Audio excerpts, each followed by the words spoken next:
Yo guys, I'm Yellow, a hardcore PC gamer. So today I figured we should talk a little bit about getting better at Counter-Strike, but it's gonna be a different kind of path that we want to take, okay?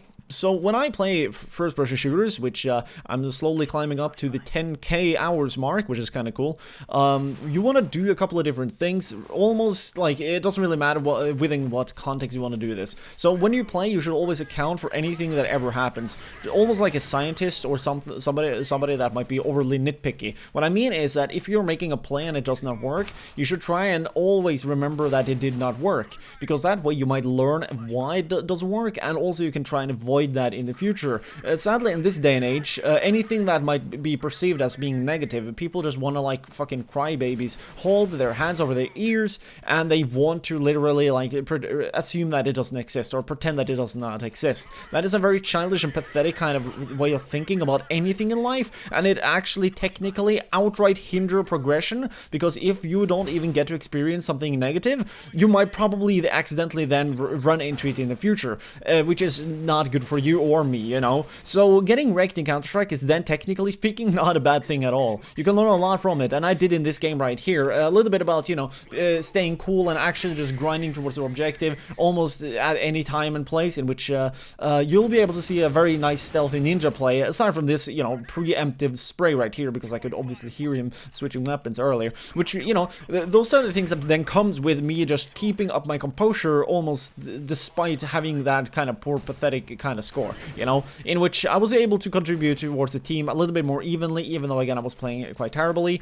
But then again, this was only one game, which kind of, you know, proves that my mindset is way more stale but also solid, and thus can help my team out more regardless of the context, which is something that just comes along with me being so brute forcey about playing the actual objectives, playing for the reason in which the game was made towards, which primarily with matchmaking is two things, and I should highlight this because I've never done it before and people just need to try and remember this forever, alright? So if you're playing Counter-Strike Global Offensive, there's two particular things that you might want to do, but it depends a little bit about the context. So normally if you're playing matchmaking or FACEIT or ESEA or CEVO, FACEIT or CEVO is a little bit, you know, nicer in that context because of the rules and stuff of that nature, but then again, that is just my preference, okay? Still, you're learning. That is what you want to do. You're playing because you want to learn the game better. You want to play the game on a higher level towards the format, the degree, and stuff, all those smaller kind of details, but degrees.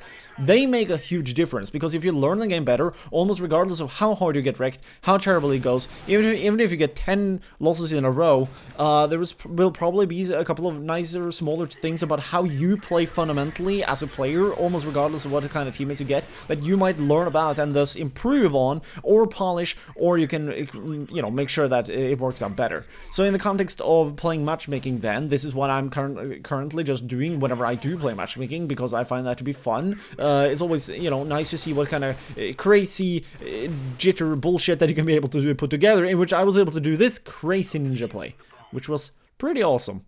I just outright let that guy defuse. He even had a defuse kit too, I notice right now. I was still able to make that victory. Then again, that was because I decided to take those risks, because we are just playing matchmaking right here. Yeah, you want to win, you should always try and win, but the thing about playing matchmaking is that this is not the holy grail of the game. That is only a thing if you're actually playing this game on a high level, in which there's actual legitimate money and prize money, you know, maybe a little bit of honor on the table to be gotten. That is not matchmaking, by the way, so you should not really take it too seriously, even though, again, yeah, the bottom line should be winning. So keep that in mind and try and actually go out there and account for all the results that you ever get. You should try and return on or improve anything that's positive and avoid anything that's negative, or maybe change it to see if you can make something else work. And there we go. That's why everybody scream and and have a good time in a regular Counter-Strike, and which is something that will make everybody universally better. Here are two other videos if you want to go further in depth on how to get better at Counter-Strike. If you want to subscribe and or you know, just outright support the channel, we got the Patreon page. There will be some t-shirts to be gotten as well in the future, just a little foreshadowing right there. Anyways, thanks for watching, have a nice day, and don't get beastified when you play, people.